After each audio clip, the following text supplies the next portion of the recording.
what do you think about the Wisconsin b-boy scene, and what are we missing to be like a top? Like, cause right now, like I say in the Midwest is like Chicago and Minnesota, they're like head neck and neck, and then we're like always behind. So, what are we missing to be on top, and what do you think about our scene right now? Like the scene right now, like I felt like has like a lot of potential. Like there's tons of b-boys out there that could be good, but it depends on how they utilize their abilities. You know, Yeah. like there's tons of b-boys that I could probably like name that I thought that were like super dope, but then they stopped breaking, and it Yeah. was just like, man, it's like, dude, I wish you really didn't stop breaking Yeah. because you're like wasting your talents. You know, like it's like, dude, give me some of that or something. Yeah. Like dang, like give me the airplay or something if I can or something. You know, like I wish I had those like natural abilities to like do those, you know. But I wasn't that type of b-boy, you know. I was more of like a style flow type of guy, Yeah. so that's what I stuck with, you know. I stuck with what I was good at, you know. So, but the Wisconsin scene in general, like it keeps like going up and down, Yeah, up and I down, noticed it, yeah. and it's like always like revolving around like it always revolved around like a couple cities that are always there, you know, like.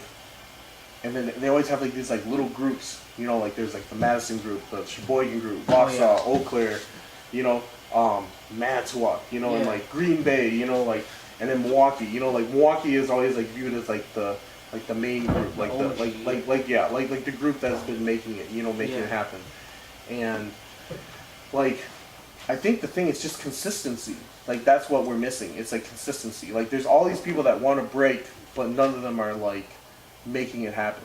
You know, like I'm like lately, like whenever I go to the jam, like I'll go up to like certain b-boys, and I'll talk about like what's up with their lives. You know, like I'll try to get to see what they're up to nowadays. You know, and then when I do that, I'm like, yo, are you guys still training? Are you guys practicing? Like I try to keep up with the crews. You know, just to try to make sure that like our scene is still like there, you know, in their cities, you know, and then some cities are like Green Bay, you know, like they had a group, they were called like Green City Boys, and there was like another like small group I think that were in there, and then they ended up like not, like everybody started falling apart, you know, like there was a huge group there, and then all of a sudden they started fading away. There was like a group in Appleton, they had like Self-Static, like they had like 20, they had like 15 groups deep, and they were like going to every jam, and it's cool, making noise, and then all of a sudden like bunch of them stopped breaking, you know, or like they had differences in their group, you know, and then they like some of them decided to be more serious, but then like nothing came from that, like, and then like now like two guys in that group like ended up joining your crew, you know, so it's like they're trying to make moves happen with that, you know, because their groups weren't working over here, you know, or like like you could say it about anything, like even like Floor Dusters, for example, you know, like they were so active and they were getting up there, and then all of a sudden there was like this one period where like they stopped traveling to the jams anymore, and then like they started losing their momentum, you know, and it was just like, dang, like I wish they kept going, because then it's not just like us going out there all the time, you know, or it's like Clan 19, right? Like you guys have been like I would say like you guys have been pretty consistent, but then like there's obviously like those times where like you had like not everybody present to go to these battles, you know,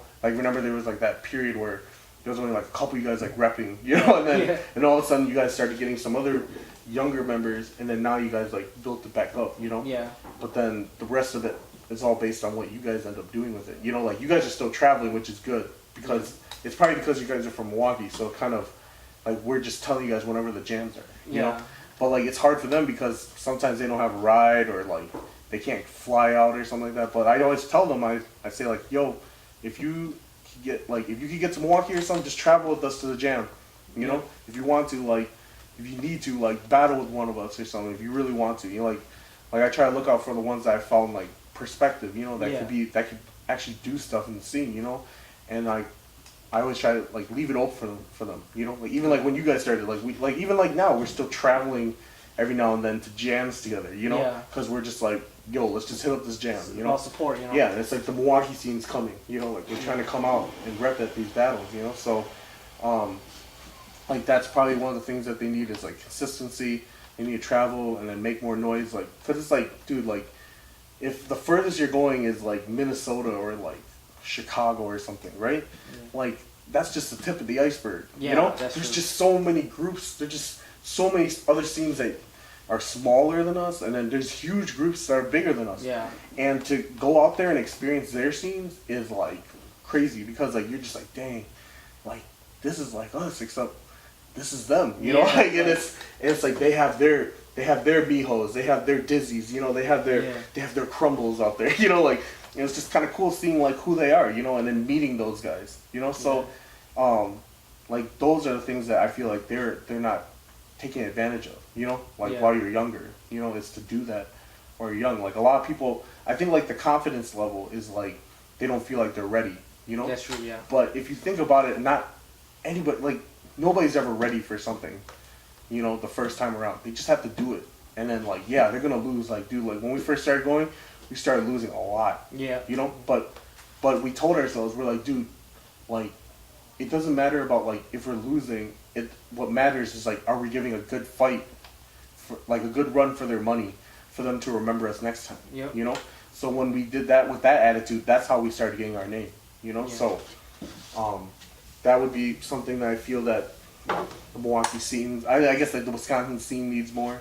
You know, and I don't know, like they just have to take their like, if they feel that it's not happening like in like their cities, they just need to move on to like maybe like move over to Milwaukee or something and just learn from them, you know, or like just travel and do it. Like there's some B-boys from like Green Bay that come out, or like now like some of them are living here now, you know, just to train or like go to school. It's like, dude, go to school in Milwaukee, dude, you know, live out here and then go train with us, you know, and then come back whenever you need to, you know, like.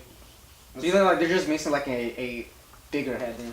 Because I feel like for us in Milwaukee, we can lean on you guys and like a Mijo emotion sort of for like, let's say Green Bay, they don't have nobody. Yeah, that's what I'm saying, and then that's what ends up making them like fall like apart with they them. have nobody to pick up because like their leaders aren't going to be as like a Mijo consistent. Yeah, they're not as consistent. So then since they're doing that, like they're people that are under them see that, and then they're like, oh, maybe I won't show up to practice today. Yeah. You know, like everybody else isn't showing up. Why should I show up? You know, and it's like, and then that's where the slippery slope happens. Yeah. You know, and then it goes downhill from there. You know, if you have like someone like a Mijo or like a Grabman and be like, well, we're showing up, it'll motivate everybody else to show up. Like I would say that we're like gravity benders in general are very, I guess you could say we're like probably one of the more consistent crews out in like the Midwest for the past 12 years that we've been here, and we've been like consistently showing up to jams throughout those years. You know, so and that's something that says something. You know, like a lot of groups like will end up dropping out. You know, because they're losing so much or something and they're not doing it. But it's like, dude, like that's not. Like, yeah, it's great to win, but that's not the point of why you're breaking. You know, you're breaking because you want to represent yourself or your style and flow, you know, and all that type of thing, you know? So, I don't think they got to the point where they understand that yet. I think right now they just... that's the other side of breaking that people don't know about. Like, it's just like, oh, let's just do power moves or let's just do the stuff I see from I think they watch too much YouTube. Yeah, there you go. And it's like, yes, that's one thing. Like, the whole competition side, like Red Boy, yeah, that's cool and everything. But there's so much more to that than just that. You know, so yeah. I always tell people like just because you enter battle does not mean you're a b-boy. You gotta hit the cipher. That's like the true essence of b-boying. Like I always tell people like hit up a cipher. Like try to go to a jam and not entering a battle and just cipher the whole time. Like you'll come back feeling so much better than if you lose. Like that's what I did. You get your rounds in. You know, you test yourself. Do whatever you want to do. You know, like you can do whatever you want. Like there's no rules. You know, like, you can be yourself. Like if you just want to dance. Just dance, you know. If you want to just throw some power, if you want to, like, do it, you know. But it's what you make of it, you know. So it's like that's what they need to do, is get that motivation to do that, you know.